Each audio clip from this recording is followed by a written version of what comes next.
Hello guys, আসসালামু আলাইকুম। আপনারা যারা OneXBet থেকে বাইন্যান্সের মাধ্যমে উইথড্র করতে চান, তখন কিন্তু বাইন্যান্সের উইথড্র অপশনটি কালো হয়ে থাকে।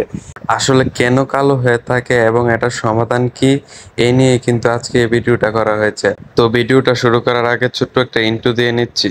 হ্যালো গাইস, আপনারা যারা OneXBet এবং মেলবেটের বিশ্বস্ত এজেন্ট খুঁজতেছেন, এজেন্ট পাইতেছেন না, তারা চাইলে আমার স্ক্রিনে দেওয়া নাম্বারে যোগাযোগ করতে পারেন।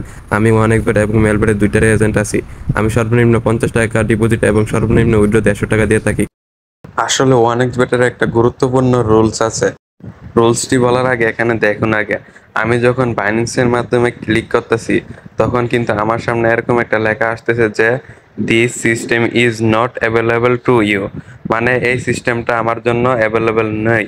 এটার কারণ কি, এখন রুলসটি আমি বলতেছি, মনোযোগ দিয়ে শুনুন।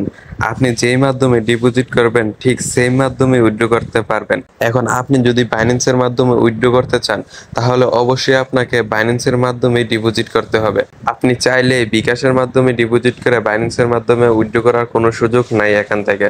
তো আশা করি বুঝতে পারছেন। এরপরেও যদি বুঝতে না পারেন তাহলে নির্দ্বিধায় কমেন্ট করুন। আমি সর্বোচ্চ 5 মিনিটের মধ্যে কমেন্টে রিপ্লাই দিয়ে থাকবো। কমেন্ট করার আগে অবশ্যই সাবস্ক্রাইব করবেন।